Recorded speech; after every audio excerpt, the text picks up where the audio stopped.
will take on this mile and a third. Fans filing in, getting ready for that. NASCAR American post-race show following. And tomorrow, what a big day it's going to be. 37 years since the Cup Series has been to Nashville, and they're back. And it'll be fun because Junior and Brad Paisley are going to kick us off. So much excitement about this race. And it's going to be fun because you see those grandstands from left to right, up and down, packed full. This place is going to be slammed. I cannot wait to see the fans back.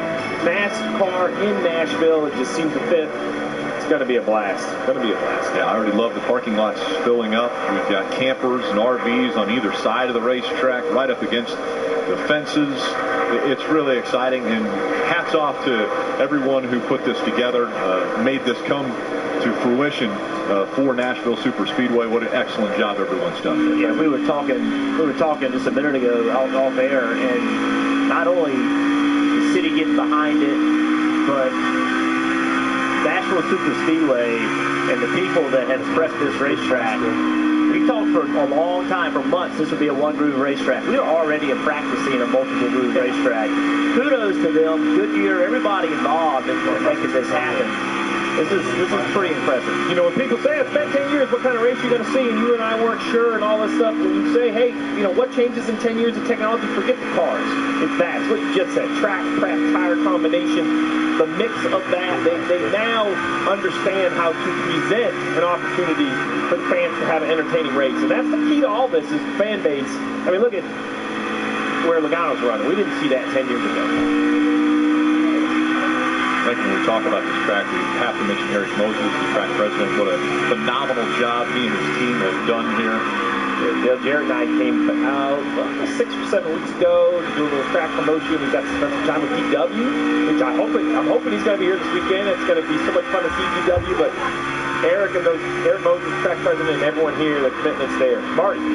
Hey, Steve, you're about to see a slew of mock runs. Chase Elliott just left. And meanwhile, Denny Hamlin's team is back here in the garage area scrambling to get the car out and get a mock run done.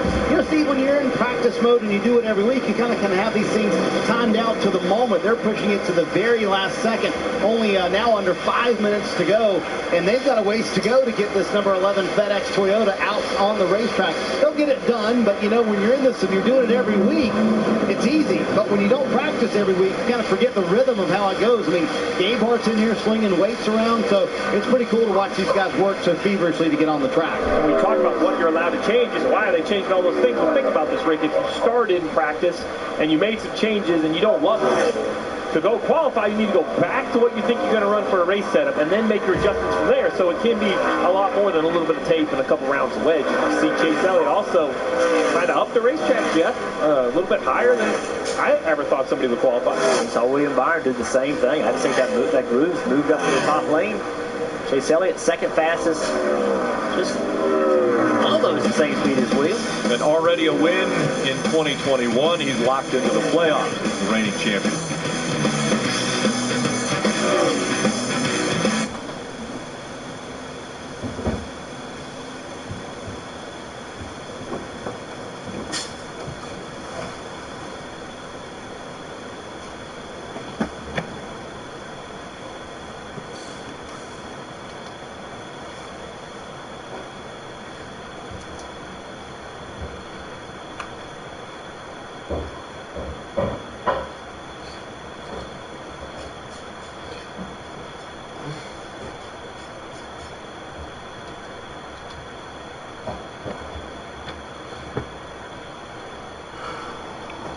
Sure, I'll do it the way.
Fastest car in Nashville right now.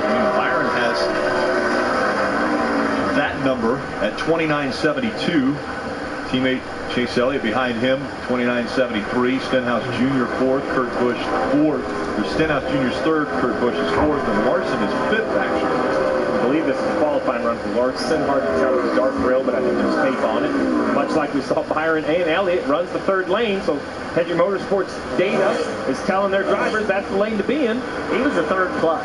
Like, he was right on the edge of where there is no rubber. Dirt racing, you call that a cushion, but there's nothing there. Yeah, in NASCAR, you call it a wreck. Get above that. I think we're getting ready to call this guy the fastest here in Nashville. Let's see. Looks good. Oh, good. Just behind William Byron. Yeah, look at that. Pretty consistent. Well, actually exact same lap. Time to score to get Byron the roundup. All the way to 1,000th of a second. They ran a 29.724. That's pretty impressive. Well, a completely different racetrack. Hadn't raced here before in Cup. Hendrick Motorsports. So that's what impresses me. It's not just their speed, Jeff. I didn't mean to interrupt you there, but what impresses me is top to bottom, right? Because we've seen one or two cars be good, but they are doing it across the board with the organization. Can we, I guess, put a little bit of that on the fact that Chad Knaus is back in the shop right now, making sure all four cars are running at their finest? Well, so that sounds great, but when I say he's not in the shop because he's moved up to management, he sits in the office now, but what he can do, though, and I've read a couple of his quotes that he sat down with Nate Ryan and had a conversation about this, and some of the things he said were interesting. He said, I think the crew chiefs are asked to do a little bit too much these days, and he's trying to clear the clutter from the crew chiefs to go be crew chiefs. And obviously, he's one of or the best ever with 7 titles, at least in the conversation. Yeah. Future Hall of Famer, you'd have seen Rudy Fugle right here, the crew chief of William Byron. Well, look who's standing right next to him. Chad Knaus, right? So he knows Rudy's job better than anyone. So who better to set up an organization and look at, doing good, pat on the back, I'm going to go check on my other cars. Yeah. He said, by the way, you're the fastest, pat you on the back. Now I'm going to go talk to the other guys. Oh, he's going to go talk to the slowest, I'm sure, because he wants to help them. What do they need, right? So I know this guy's good, let me go check on the next guy. Yeah, well, who else is running well? Let's go look at the 10-lap average. We know who's fast in Q-Trim, but let's go look at what's going on in race trim. So we like to look at 10-lap averages. Here you go. No surprise, Larson. How about Ross Chastain sitting there in second? He would have had a really solid practice. Kevin Harvick's a team that has struggled, sitting there in third. Tyler Reddick, no surprise. A racetrack, you run the top lane, Tyler Reddick's good. That doesn't surprise me at all. Ricky Stenhouse Jr., a little bit of surprise. Chris Buescher. This racetrack, it's a new racetrack, a new opportunity. So some drivers and some teams we don't normally see in the top 10 of that 10-lap average. Here they are with a shot to have a good weekend.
RC smoking vehicles are factories.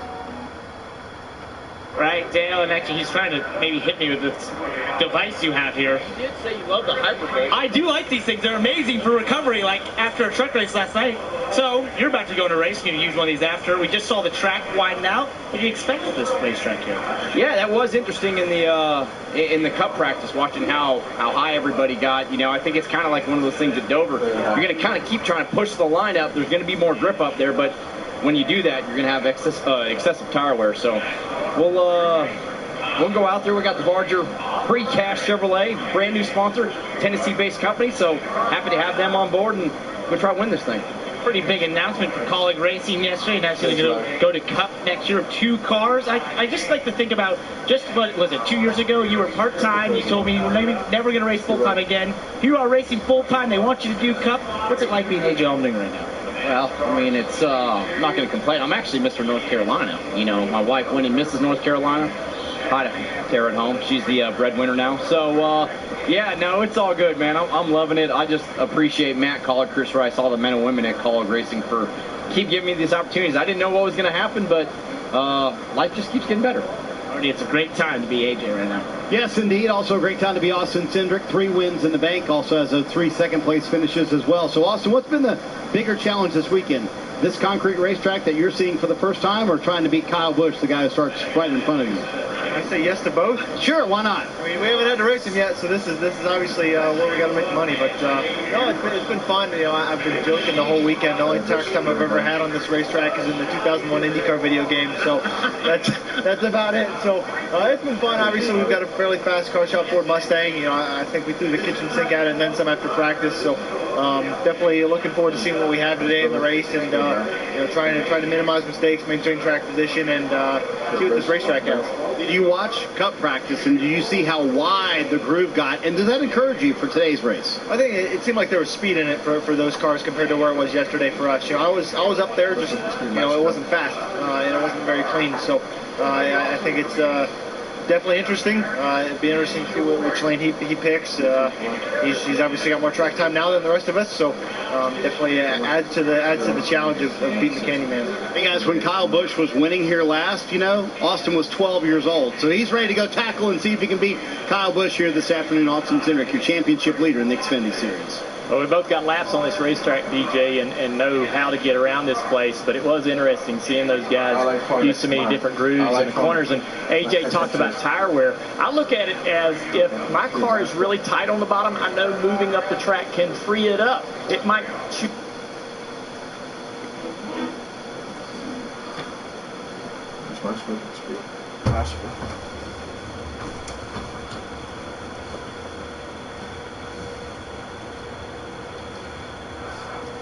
Well, later.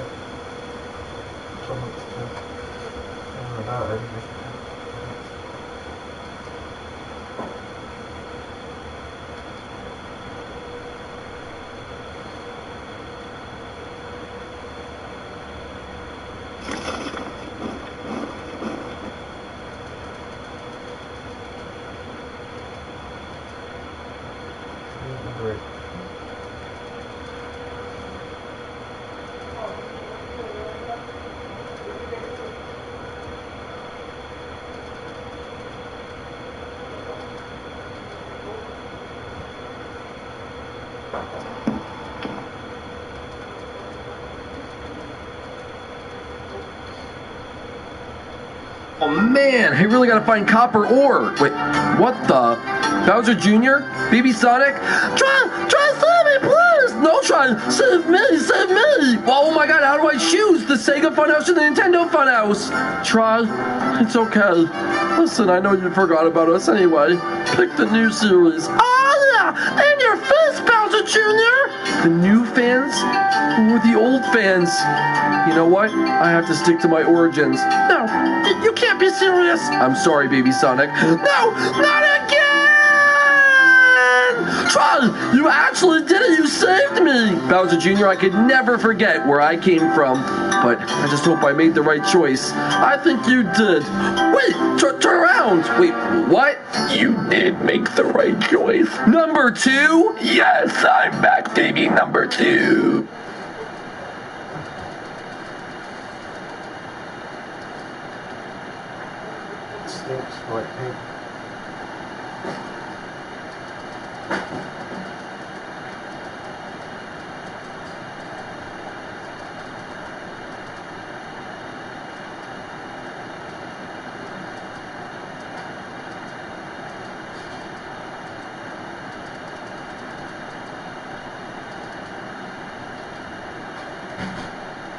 A little bit too dark, a little bit too bright.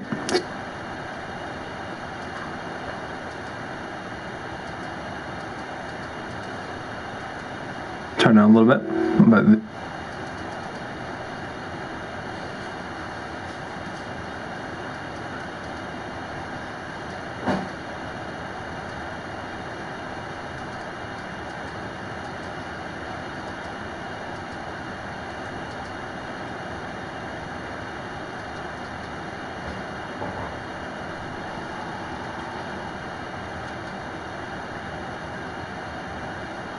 Oh.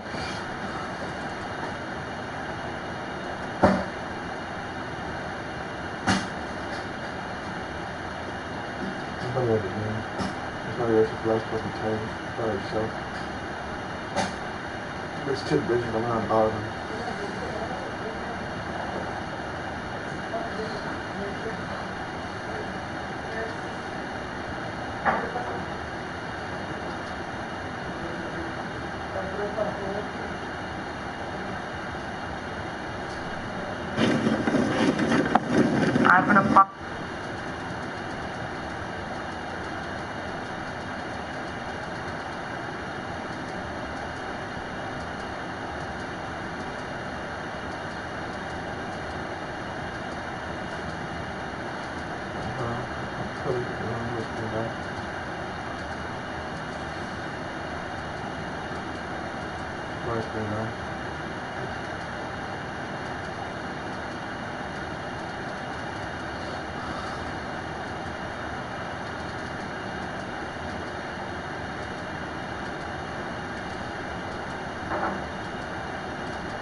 Buddy. That's what I'm doing.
Oh, boy.